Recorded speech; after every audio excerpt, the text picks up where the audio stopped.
जान जाए। तो प्लीज यार तुम मेरे साथ ऐसा मत करो, शादी के लिए मना मत करो, मैं हमेशा तुम्हें खुश रखूंगा, मैं तुमसे वादा करता हूँ। तो क्या तेरी माँ के लिए मैं अपनी जिंदगी बर्बाद कर लूं? तेरी माँ जिए या मरे, मुझे इस बात से कोई फर्क नहीं पड़ता है। सर, मैं आपके ऑफिस से आ रहा हूँ, आप ऑफिस में नहीं थे। और ये क्या देख रहा हूँ मैं, आपने सिक्योरिटी गार्ड की यूनिफॉर्म पहन रखी है, ऐसा क्यों?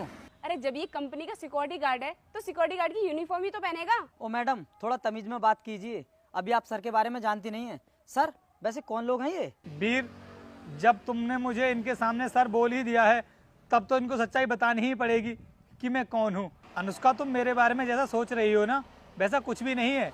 मैं इस कंपनी का सिक्योरिटी गार्ड नहीं हूँ, बल्कि इस कंपनी का मालिक हूँ। ये कंपनी मेरी ही है। क्या तुम इस कंपनी के मालिक हो? फिर तुमने ये गार्ड के कपड़े क्यों पहन रखे हैं? और तुमने मुझसे झूठ क्यों बोला कि ये कंपनी तुम्हारी नहीं है, तुम इस कंपनी के सिक्योरिटी गार्ड हो? वो सब मैंने तुमसे इसलिए बोला था क्योंकि शादी करने से पहले मैं तुम्हारी सच्चाई जानना चाहता था कि जिस लड़की से मैं शादी करने वाला हूँ उसका नेचर कैसा है।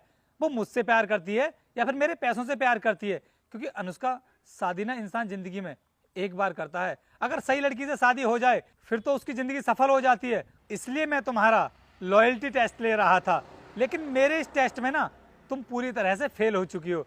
मुझे तुम्हारी ऐसी लड़की से शादी करनी ही नहीं है जो इंसान से नहीं बल्कि उसके पैसों से प्यार करती हो। नहीं रोहित, मैं ऐसी लड़की नहीं हूँ। मैं तो बहुत अच्छी लड़की हूँ और मैं तुम्हारे पैसों से प्यार नहीं करती हूँ। मैं तो सिर्फ तुमसे प्यार करती हूँ और अब मैं तुम्ही से शादी करूंगी। हाँ रोहित, मेरी फ्रेंड बिल्कुल ठीक कह रही है, ये पैसों से प्यार नहीं करती है, ये तो सिर्फ तुमसे ही प्यार करती है। और तुम्हारे बारे में ना मुझसे बहुत अच्छी अच्छी बातें करती थी। मुंह बंद करो तुम दोनों अपना।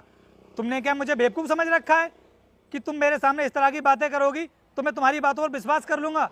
मुझे ना तुम्हारी सच्चाई के बारे में पता चल चुका है कि तुम पैसों की बहुत बड़ी लालची हो और तुम्हारी नजरों में ना इंसान की कोई वैल्यू नहीं है बल्कि पैसों की वैल्यू है। और तुमने अपने मुंह से भी कहा था ना कि तुम पैसों को ही सब कुछ मानती हो, तो तुम अब मेरे सामने ये सब बातें क्यों कर रही हो? क्योंकि तुम्हारे सामने मेरी सच्चाई आ चुकी है कि मैं कितने पैसे वाला हूँ। ये कंपनी मेरी है, मैं बहुत बड़ी कंपनी का मालिक हूँ और शायद इसीलिए तुम मुझसे शादी करने के लिए हाँ बोल रही हो। लेकिन अब ऐसा नहीं होने वाला है, मैं किसी भी कीमत पर तुमसे शादी नहीं करूंगा।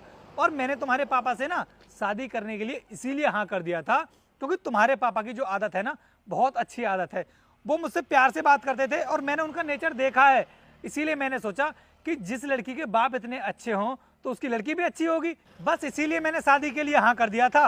लेकिन मुझे नहीं पता था कि जिस लड़की का बाप इतना सीधा साधा हो उसकी लड़की इतनी घमंडी कैसे हो सकती है। और अच्छा हुआ कि समय रहते तुम्हारी सच्चाई मेरी आंखों के सामने आ गई, वरना मेरी तो पूरी जिंदगी बर्बाद हो जाती। अगर मैं अपना थोड़ा सा दिमाग नहीं चलाता तो मुझे जिंदगी भर पछताना पड़ता। इसलिए आज के बाद